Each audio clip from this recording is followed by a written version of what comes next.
Hello and welcome to UNM News. I'm Andres del Aguila. And I'm Angela Shen. Today we take a look at federal budget cuts as well as budget cuts within the University of New Mexico.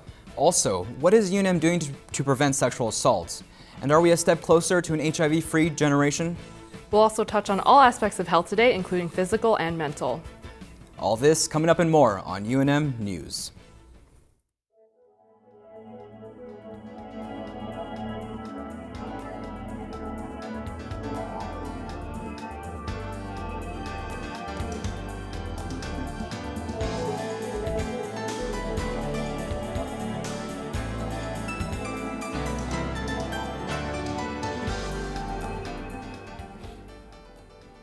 President Trump's proposed budget cuts could affect numerous organizations, including home meal delivery programs. I spoke with representatives from Albuquerque's chapter of Meals on Wheels to see how the budget would affect them.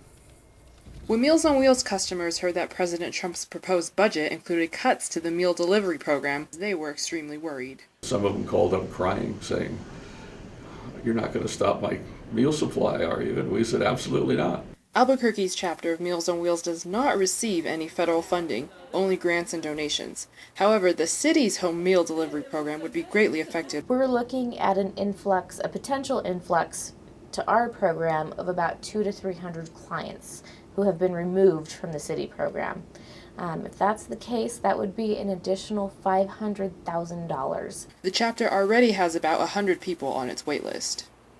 We could not go forever unless we could increase our funding. If you look at a program like ours, which is $1,700 a year to feed someone, and compare that to either $2,200 just for a single day in the hospital, or upwards of $80,000 a year for assisted living, it's pretty evident that if they cut that 35%, we're going to see an exponential increase in costs otherwhere. In order to serve those who might be affected by President Trump's potential budget cuts, this chapter of Meals on Wheels will need to see a lot more donations and a lot more volunteers. Reporting in Albuquerque, Angela Shen, UNM News. Thank you, Angela. And speaking of budget cuts, UNM is no exception to this financial deficit. According to the Albuquerque Journal and KOB, UNM's acting president, Chakti Abdallah, says it's time to tie in the university's purse strings.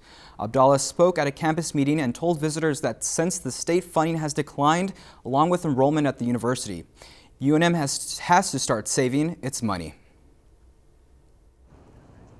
Yet there are many construction projects happening around main campus. The latest construction site is the campus dining hall, La Posada. The construction started this month and will last through the summer. UNM student Benjamin Rutherford has this to say about the renovation plans.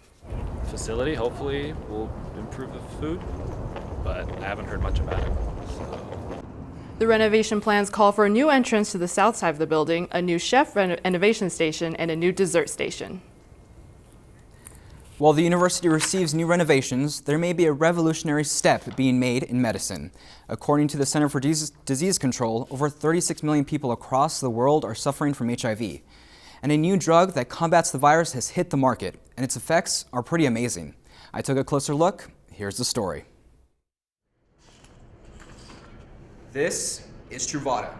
It is the latest medical advancement in the fight against HIV and AIDS.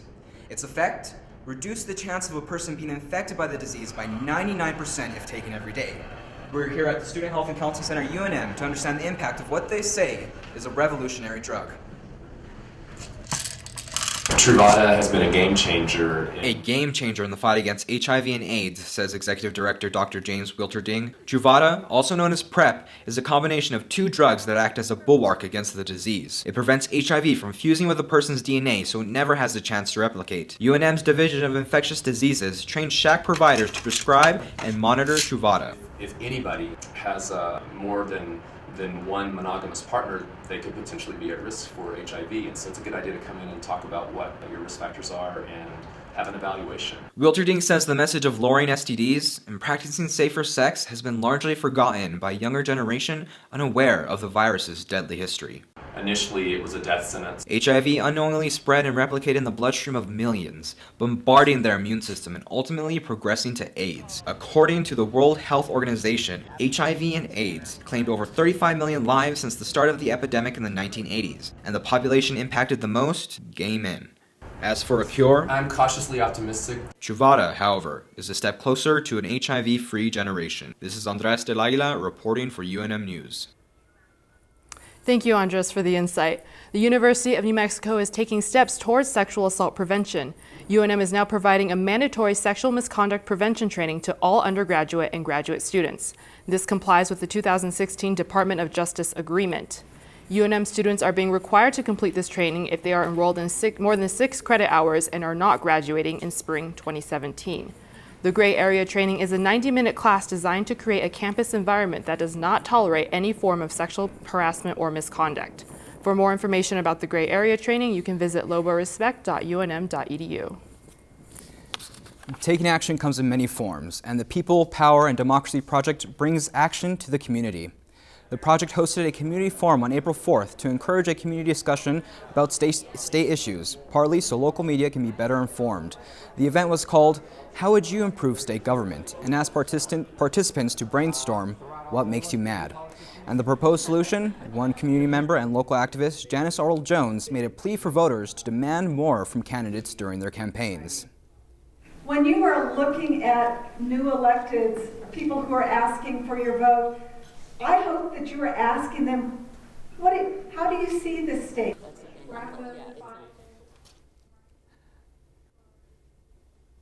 The forum covered a wide range of topics from systemic issues like poverty, unemployment, healthcare, and the minimum wage, to ideas like having a paid legislator, teaching civics in school, and reforming the political elections.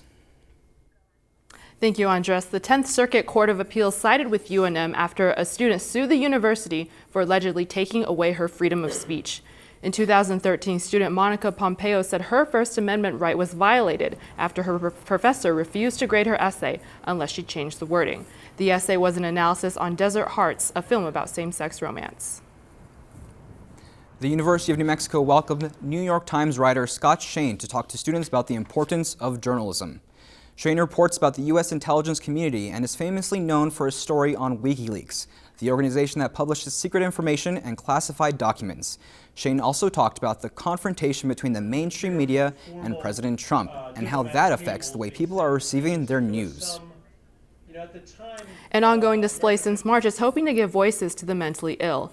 Photo Voice Untold Minds is a photo exhibit by UNM's Agora Crisis Center and Compassionate Touch Network at UNM Zimmerman Library, featuring pieces from artists who have been diagnosed with a form of mental illness. On Thursday, April 6th, people were able to meet with the artists and their mentors in front of the exhibit. The display will continue until April 14th. That's all we have for today. Thank you for watching. I'm Andres del Aguila. And I'm Angela Shen. We hope you have a lovely day.